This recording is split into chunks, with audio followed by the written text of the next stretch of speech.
बिस्मिल्लाहिर्रहमानिर्रहीम। Dear students, अस्सलाम वालेकुम। नवीद साबरी हियर।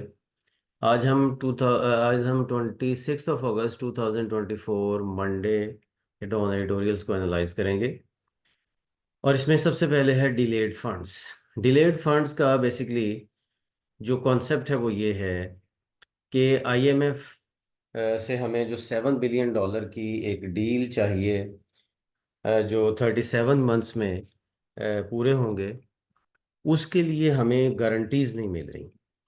और उन गारंटीज़ के लिए चाइना, सऊदी अरेबिया, यूएई सबसे रब्ता किया गया है।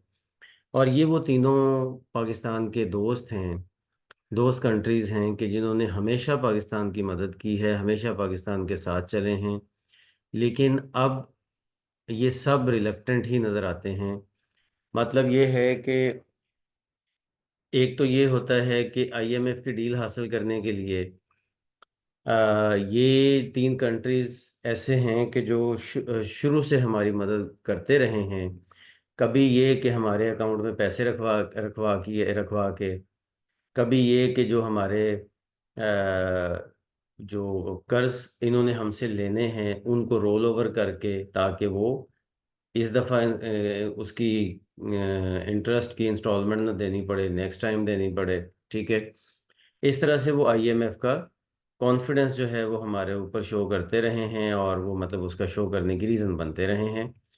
लेकिन अब जो है, अब ये बात इन तीनों कंट्रीज़ की तरफ से ही बार बार के कहने के बावजूद भी ये तीनों कंट्रीज़ रिलक्टेंट नज़र आ रहे हैं।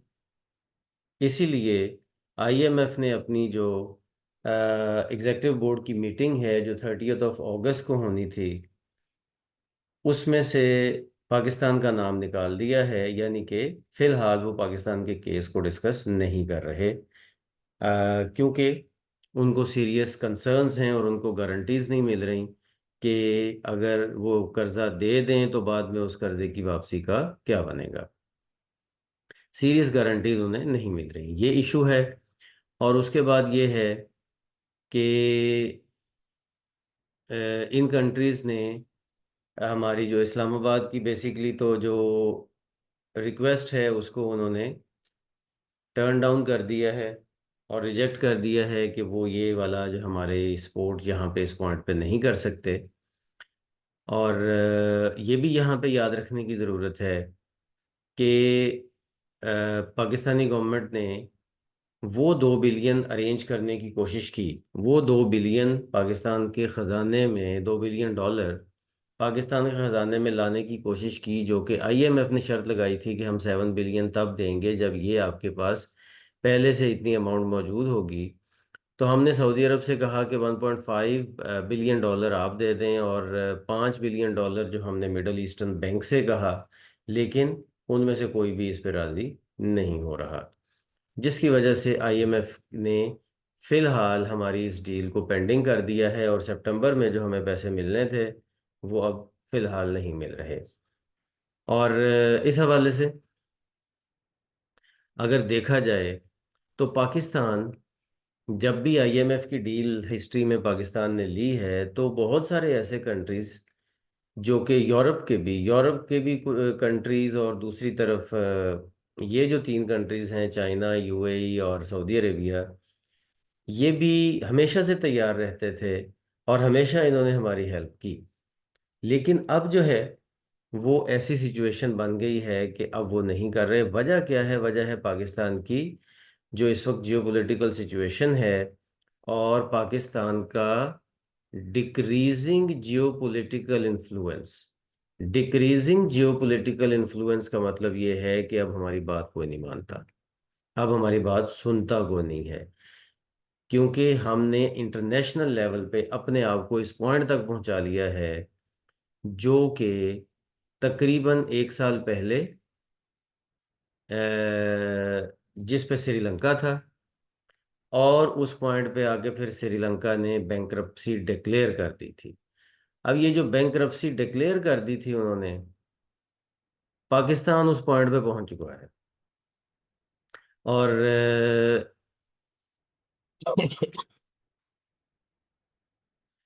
और फिर उसके बाद श्रीलंका ने चाइना के साथ एक लोन डील की और फिर आईएमएफ का कॉन्फिडेंस में बना और फिर उन्हें मजीद कर्जा मिला।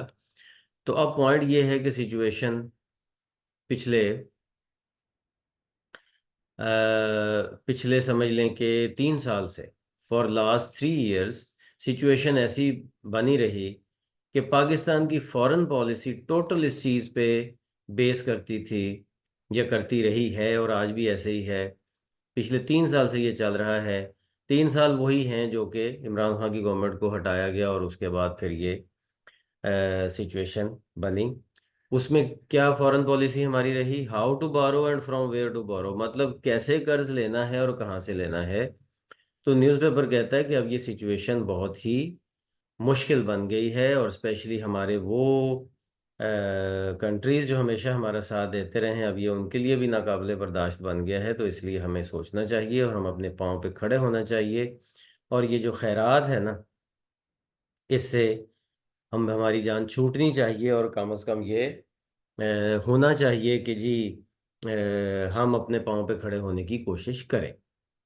इसमें अगर हम देखें तो जो डिफ़िकल्ट वर्ड हमारे सामने हैं, जो कि मतलब अच्छे वर्ड जो हम यूज़ कर सकते हैं, इसमें रोल ओवर एक इकोनॉमिक सिचुएशंस में ही यूज़ होने वाला वाली टर्म है। चक्कर खाना, घुमाना, घूमना, लेकिन बेसिकली ये रोल ओवर होता है कि कर्ज की मुद्दत को आगे ले जाना। प्रॉम्प्टली का मतलब होता है फौरी तौर पर, और फिर उसके बाद है इवेंचुअली। इवेंचुअली भी एक अच्छा वर्ड है आखिरकार। चलें, इसके बाद अनटेनेबल, यस, अनटेनेबल नाकाबिले बर्दाश्त है। अच्छा, इसके बाद आगे हम देखते हैं तो मिसिंग फ्रीडम्स, सेकंड वाला एडिटोरियल है। मिसिंग फ्रीडम्स में बेसिकली यूनाइटेड नेशंस की फिर एक रिपोर्ट आई है फ्राइडे को, UN committee on elimination of racial discrimination, इसके ऊपर रिपोर्ट आई है, और पाकिस्तान को फिर वार्न किया गया है, पाकिस्तान को फिर पॉइंट आउट किया गया है, क्योंकि पाकिस्तान में ह्यूमन राइट्स के हवाले से जो सिचुएशन चल रही है उसमें ना पॉलिटिकल वर्कर्स महफूज हैं, ना कोई ह्यूमन राइट्स एक्टिविस्ट महफूज हैं, ना जर्नलिस्ट महफूज हैं, ना यूट्यूबर्स महफूज हैं। मतलब हर एक को उठाया जा रहा है घरों से, अगवा किया जा रहा है। कभी उनसे कोई बयान दिलवाए जाते हैं, कभी नहीं भी दिलवाए जाते, कुछ अरसे बाद उनको छोड़ दिया जाता है, कुछ को नहीं भी छोड़ा जाता। ये जो सिचुएशन पहले बलूचिस्तान में थी, वो अब पूरे पाकिस्तान में मौजूद है कि इस तरह से गुमशुदगियां हो रही हैं, डिसअपीयरेंसेस हो रही हैं, और अक़वाम मुत्तहिदा, यूनाइटेड नेशंस बार बार जो है वो इस पे वार्न कर रही है। और अब यूनाइटेड नेशंस ने डिमांड किया है कि international convention for protection of all persons from enforce disappearances, ये जो इंटरनेशनल कन्वेंशन है इसके ऊपर अमल करें, इसको नाफिज करें, ताकि सबको, जो पाकिस्तान में रहने वाले लोग हैं, उनको ह्यूमन, टेक्निकल, फाइनेंशियल रिसोर्सेज इस लेवल पे सबको जो प्रोटेक्शन मिल सके, और ये जो खाम खा की गुमशुदगियां हैं, बेशक वो एथनिक माइनॉरिटीज़ की हैं या किसी भी तरह से हैं, वो सारी दूर हों। और इस हवाले से पाकिस्तान आप समझ लें कि एक क्रिटिकल वॉच लिस्ट पे है। और 2001 में सुप्रीम कोर्ट ने एक कमीशन बनाया था इन्फोर्स्ड डिसअपीयरेंसेस पे। ये जो ज़बरदस्ती लोगों को गायब कर दिया जाता है, इसके ऊपर 2011 में एक कमीशन बनाया था, लेकिन उसके बाद अभी तक कुछ नहीं हो सका। पीटीआई गवर्नमेंट ने एक कानून पास किया था नेशनल असम्बली से, लेकिन वो सेनेट में जाके गुम हो गया, पता ही नहीं चला कि उनके उसके साथ हुआ क्या है।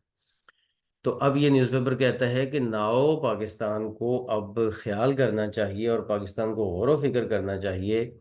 पहली बात तो ये है कि पाकिस्तान इंटरनेशनल ट्रीटीज़ जो हैं, इंटरनेशनल मुआहदे, उनको वायलेट कर रहा है अपने ही लोगों पे जुल्म करके। और पाकिस्तान की स्टेट जो है अ, ये सारा कुछ कर रही है। दूसरे नंबर पे लॉ मेकर्स का जो टेन्योर है वो स्ट्रॉन्ग लॉज के बगैर कभी भी पॉसिबल नहीं है कि लॉ मेकर सही तौर पर अपना काम कर सकें, और स्ट्रॉन्ग लॉज उनको बनाने चाहिए ताकि ये अबडक्शंस और ये अगवा कारियाँ जो है वो रुक सकें। और तीसरी बात ये है कि हमारी जो टची एस्टेब्लिशमेंट है जो बात बात पे नाराज़ हो जाती है, उसको ये समझना चाहिए कि अब वो रिटेलिएशन का जो तूफान है वो गैदर कर रहा है। इस वक्त रिटेलिएशन हुआ ही चाहती है। कोई पता नहीं है कब लोग जो हैं वो सड़कों पे आ जाएं और कब जो है वो सारा सिस्टम तबाह बर्बाद हो जाए। इसलिए उस पॉइंट से बचना चाहिए। और ये जो एक माहौल बना हुआ है हर तरफ पाकिस्तान में, खौफ का और डर का, और ये सारी बातें इंटरनेशनल लेवल पे सबको पता चल रही हैं, और यूनाइटेड नेशंस और दुनिया के बड़े बड़े कंट्रीज़ इसके ऊपर अपने एनालिसिस दे रहे हैं। ये सब कुछ ख़त्म होना चाहिए और सही वे में इन चीज़ों को चलना चाहिए। किसी भी चीज़ को ख़राबी की तरफ जाने से पहले उसको सेटल कर लेना ज़्यादा बेहतर होता है। इस में अगर हम देखें तो रेटिफाई का मतलब नाफिज करना, ये एक अच्छा नाउन वर्ब है जो आप यूज़ कर सकते हैं। फीबल कमज़ोर है, ये पहले भी मैंने कई दफ़ा पॉइंट आउट किया, ये वर्ड अच्छा है, एडजेक्टिव है। कन्फाइनमेंट का मतलब हिरासत, किसी को कन्फाइन करना। जेपरडाइज का मतलब होता है ख़तरे में डालना। आगे थर्ड वाला अगर हम देखें तो अबेंडन्ड फार्मर्स बेसिकली इस पॉइंट पे है कि जो क्लाइमेट चेंज के सीरियस कंसर्न्स हैं पाकिस्तान के लिए, और जो बहुत हैवी टेम्परेचर कई दफ़ा हो जाता है, बहुत ज़्यादा गर्मी हो जाती है, और सर्दियों में बहुत ज़्यादा सर्दी हो जाती है। ये जो सारे कुछ हो रहा है इसकी वजह से पिछले एक साल में 15,000 मवेशी मारे गए हैं। और ये जाहिर है नुकसान अगर देखा जाए तो फार्मर्स का हुआ है बेसिकली तो, लेकिन ओवरऑल अगर देखा जाए तो ये स्टेट का भी नुकसान हुआ है कि ये कारोबार के लिए यूज़ होने थे। ये सारे जो मवेशी जो मारे गए हैं, ये हमारी जीडीपी में भी ग्रोथ इन्होंने लानी थी। लेकिन बहरहाल इसके ऊपर बहुत सीरियस कंसर्न्स हैं पाकिस्तान में। जो जो फूड सिक्योरिटी मिनिस्ट्री है उसका, लाइफ स्टॉक की जो मिनिस्ट्री है उसका, और फार्मर्स का आपस में कोई कोऑर्डिनेशन नहीं है, और प्रॉपर कोऑर्डिनेशन बनना चाहिए। और इस कोऑर्डिनेशन को स्ट्रॉन्ग से स्ट्रॉन्ग होना चाहिए, और क्लाइमेट चेंज के खिलाफ एक प्रॉपर पूरी मुहिम बननी चाहिए ताकि क्लाइमेट चेंज को हम डील कर सकें। क्लाइमेट चेंज हमारा बहुत सारा नुकसान कर रहा है और आगे कर करेगा भी। क्यों? क्योंकि यूनाइटेड नेशंस की फिर जो रिपोर्ट्स हैं वो यही हैं कि Pakistan climate change performance index और एनवायरमेंटल परफॉर्मेंस इंडेक्स में पाकिस्तान नीचे जा रहा है।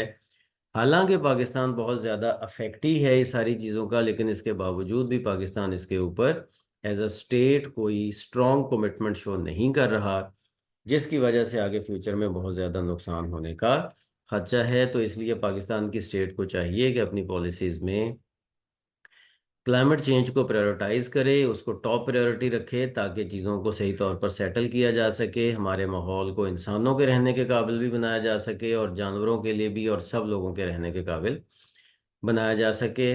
और हमारा जो फ्लोरा एंड फाना है, एनिमल्स प्लांट्स सब ही इसमें प्रॉपर वे में जिस तरह से पहले रह रहे थे वो रह सकें। डेवस्टेट एक अच्छा वर्ड है। ख़राब करना, तबाह करना, वल्नरेबल, गैर महफूज, कमज़ोर, जिस पे जल्दी अटैक होता हो। प्रोएक्टिव का मतलब एहतियाती, पहले से कुछ चीज़ एहतियात में लाई जाए। और फिर उसके बाद है जी क्रेडिबिलिटी, एतबार, मोतबरियत। और सस्टेनेबल का मतलब पायदार। ये वर्ड्स हैं जिन्हें आप अपने राइटिंग्स में यूज़ कर सकते हैं। आज के लिए इतना ही। Thank you. अल्लाह हाफिज़।